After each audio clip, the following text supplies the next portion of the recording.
కేంద్ర హోంశాఖ సహాయ మంత్రి బండి సంజయ్ కుమార్ మరోసారి సంచలన వ్యాఖ్యలు చేశారు. కామారెడ్డి బీసీ డిక్లరేషన్ పేరుతో కాంగ్రెస్ ప్రభుత్వం ముస్లిం డిక్లరేషన్ బిల్లును తీసుకువచ్చిందని అన్నారు. రాష్ట్రంలో 27% రిజర్వేషన్లు బీసీలకు అమలవుతున్నాయని, అదనంగా బీసీలకు 5% రిజర్వేషన్లు ఇస్తూ ఆ ముసుగులో ముస్లింలకు 10% రిజర్వేషన్లు కల్పిస్తున్నారని ఆరోపించారు. తెలంగాణలో 100% ముస్లింలకు రిజర్వేషన్లు కల్పించబోతున్నారని, అలాంటప్పుడు అది బీసీ డిక్లరేషన్ ఎలా అవుతుందని ప్రశ్నించారు. బీసీ జాబితా నుండి ముస్లింలను తొలగించేంత వరకు ఆ బిల్లును అడ్డుకుని తీరుతామని బండి సంజయ్ స్పష్టం చేశారు. కరీంనగర్ జిల్లా ఆసుపత్రిలో కేంద్ర నిధులతో నిర్మించిన క్రిటికల్ కేర్ బ్లాక్ భవనాన్ని కేంద్ర మంత్రి బండి సంజయ్ ప్రారంభించారు. ఈ భవనమంతా కలియదిరిగి ఏర్పాట్లు పరిశీలించారు. అధికారులతో సమావేశమై పేషెంట్లకు వైద్య సేవల వివరాలు ఆరా తీశారు. వైద్య అధికారులు సిబ్బందికి ఆయన పలు సూచనలు చేశారు. రోగులకు మెరుగైన వైద్య సేవలు అందించాలని ఆదేశించారు. అనంతరం బండి సంజయ్ మీడియాతో మాట్లాడారు. ముస్లింలను తొలగించి 42% రిజర్వేషన్లను పూర్తిగా బీసీలకు అమలు చేస్తేనే బిల్లు ఆమోదానికి కృషి చేస్తామన్నారు. బీసీ రిజర్వేషన్లకు వంతపాడుతున్న బీసీ సంఘాల నేతలకు బుద్ధి లేదా అని ప్రశ్నించారు. బీసీలకు అన్యాయం చేస్తూ ఉంటే ఏం చేస్తున్నారని నిలదీశారు. తెలంగాణలో ఒక ప్లాన్ ప్రకారం మెజార్టీ హిందువులను మైనార్టీలుగా చేసే కుట్ర చేస్తున్నారని ఆరోపించారు. ముస్లింలకు 100% రిజర్వేషన్లను అమలు చేసి హిందువులను మైనార్టీలుగా చేసేందుకు కాంగ్రెస్ కుట్ర చేస్తోందని మండిపడ్డారు. ఈ కార్యక్రమంలో మానకొండూరు ఎమ్మెల్యే కవంపల్లి సత్యనారాయణ, కాంగ్రెస్ నగర అధ్యక్షులు కోమటిరెడ్డి నరేందర్ రెడ్డి, మాజీ మేయర్ సునీల్ రావుతో పాటు పలువురు జిల్లా అధికారులు పాల్గొన్నారు. ఆదిలాబాద్ ఉమ్మడి జిల్లాకు సంబంధించి కానీ, కరీంనగర్ ఉమ్మడి జిల్లాకు సంబంధించి కానీ, నిజామాబాద్ లో జగిత్యాల, కురుట్ల, మెట్పల్లి ప్రాంతానికి సంబంధించి అనేక మంది పేద ప్రజలు వైద్యం నిమిత్తము చికిత్స కోసం వాళ్ళ కరీంనగర్ ప్రధాన ఆసుపత్రికి రెగ్యులర్ గా వస్తూ ఉంటారు. ఇలా వేలాది మంది ఇలా ట్రీట్మెంట్ కోసం వస్తూ ఉంటారు. దాన్ని దృష్టిలో ఉంచుకునే కేంద్రంలోని నరేంద్ర మోడీ గారి ప్రభుత్వం మొదటి నుంచి కూడా విద్య, వైద్యానికి ప్రాముఖ్యతనిస్తున్న విషయం వాస్తవం. అది ప్రధానమంత్రి Ayushman Bharat health infrastructure machine కింద, ఆ స్కీమ్ కింద ఇవాళ కరీంనగర్ లోని క్రిటికల్ కేర్ బ్లాక్ 23,70,00,000 రూపాయలతోని పూర్తి నిర్మాణం చెప్పడం జరిగింది. అత్యాధునిక వసతులు, అన్ని ఎక్విప్మెంట్స్ తోని ఈరోజు ఈ క్రిటికల్ కేర్ బ్లాక్ ను ఈరోజు ప్రారంభించడం జరిగింది. 23,70,00,000. ఇది పూర్తిగా కేంద్ర ప్రభుత్వం యొక్క నిధులు. ఈ నిర్మాణం గాని, ఎక్విప్మెంట్స్ గాని పూర్తిగా కేంద్ర ప్రభుత్వ నిధులైనప్పటికీ దానిలో డాక్టర్స్ నియామకం గాని, ప్రజలకు సేవలు అందించడం గాని పూర్తిగా అది కంప్లీట్ రాష్ట్ర ప్రభుత్వం చేయాల్సిన పని. దానిలో క్రిటికల్ కేర్ ఇప్పుడు దాదాపు 4-5 ఆపరేషన్ థియేటర్స్ ఉన్నాయి. అన్ని రకాల ఫెసిలిటీస్ ఉన్నాయి. దానిలో కవితపై కేసులు ఎత్తేస్తే బీజేపీలో బీఆర్ఎస్ విలీనం చేస్తామంటూ సీఎం రమేష్ ఎదుట కేటీఆర్ చేసిన ప్రతిపాదన ముమ్మాటికి వాస్తవమేనన్నారు బండి సంజయ్.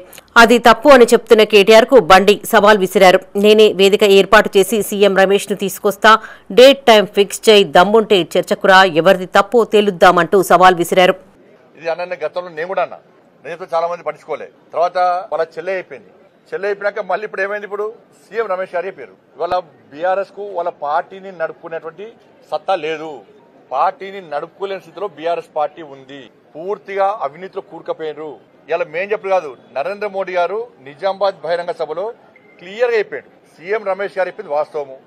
అసలు ఇంకో విషయం చెప్తా మీకు. ఇవాళ కేసీఆర్ కొడుకు కేసీఆర్ టికెట్ ఇవ్వలే ఫస్ట్ టైం. అక్కడ సుధాకర్ గారు పోటీ చేస్తే ఇదే కేసీఆర్ కొడుకు పోయి సీఎం రమేష్ గారిని కలిసి, నాకు మొన్న పార్లమెంట్ కలిసినప్పుడు ఇప్పుడు సీఎం రమేష్ గారికి చెప్తే సీఎం రమేష్ గారు వచ్చి కేసీఆర్ కలిసారు.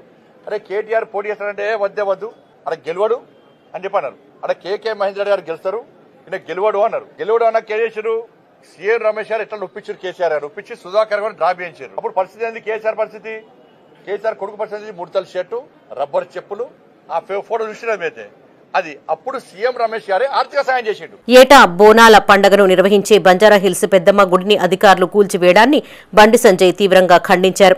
బాధ్యులైన అధికారులను తక్షణమే సస్పెండ్ చేయాలని ఆయన డిమాండ్ చేశారు.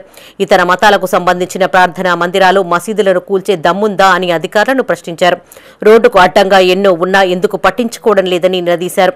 త్వరలో జూబ్లీ హిల్స్ లో ఉప ఎన్నికలు జరగబోతున్నాయని, కావున ఆ నియోజకవర్గంలో 30% ఓట్లున్న ఒక వర్గం వారిని సంతృప్తి పరిచేందుకే పెద్దమ్మ గుడిని కూల్చారని ఆరోపించారు. ప్రతి సంవత్సరం బోనాల పండుగ నిర్వహించుకునేటువంటి బంజారాహిల్స్ పెద్దమ్మ గుడిని కూల్చాల్సిన అవసరం ఏమొచ్చింది? ప్రభుత్వానికి, అధికారులకు భయం లేదు. భయం చూపడతాం మేము కూడా. ప్రభుత్వానికి హిందూ దేవాలయాన్ని కూల్స్తే ఏ విధంగా పరిణామాలు ఉత్పన్నమవుతాయో ఇలా బంజారాహిల్స్ పెద్దమ్మ గుడి కూలట్టిరు కదా. ఇలా హిందూ సమాజం అంతా ఒకటైంది. వేలాది మంది యువకులు ఇలా బంజారాహిల్స్ పెద్దమ్మ గుడి కోసం ఉద్యమం చేయడానికి సిద్ధంగా ఉన్నారు. ఇవాళ ప్రభుత్వం సమాధానం చెప్పాలి. ఎవరైతే గుడిని కూర్చోరో ఫస్ట్ అధికారి సస్పెండ్ చేయండి. ఫస్ట్ ఆ అధికారిని సస్పెండ్ చేస్తేనే మేము ఆలోచిస్తాం. అరే ఇదే ఇంకా వేరే మతాలకు సంబంధించి కూర్చోద్దాము మీకుందా? రోడ్డు అడ్డంగా ఈ తెలంగాణ రాష్ట్రంలో ఎన్ని దేవాలయాలు ఉన్నాయి, ఎన్ని మసీదులు ఉన్నాయి, ఎన్ని చర్చలు ఉన్నాయి. మేము ఇతర మతస్థులు కూర్చోమని అంటలేము. అరే హిందూ దేవాలయాలే ప్రాణ కోసం ఎందుకు కూర్చున్నారు ఇవాళ? రాహుల్ గాంధీ హిందుత్వంపై చేసిన వ్యాఖ్యలను బండి సంజయ్ ఖండించారు. రాహుల్ తల్లి క్రిస్టియన్ అని, తాత ముస్లింల నుండి వేరుపడ్డ పార్షి అని, ఇక రాహుల్ది ఏ మతమో ప్రజలకు ప్రత్యేకంగా చెప్పాల్సిన అవసరం లేదని ఎద్దేవా చేశారు. అందుకే ఈ దేశం మీద, హైందవ సంస్కృతి మీద అంతలా విషం కక్కుతున్నారని దుయ్యబట్టారు. కాంగ్రెస్ ను అడ్రస్ లేకుండా చేస్తున్న ఈ దేశ ప్రజల మీద రాహుల్ కు రోజురోజుకు ద్వేషం పెరిగిపోతోందని, అందుకే ముస్లింలకు 100% రిజర్వేషన్లు కల్పించే కుట్ర చేస్తున్నారని ఆరోపించారు. కాంగ్రెస్ చేస్తున్న కుట్రలను తిప్పికొట్టాలంటే స్థానిక సంస్థల ఎన్నికల్లో ఆ పార్టీకి తగిన బుద్ధి చెప్పాలన్నారు.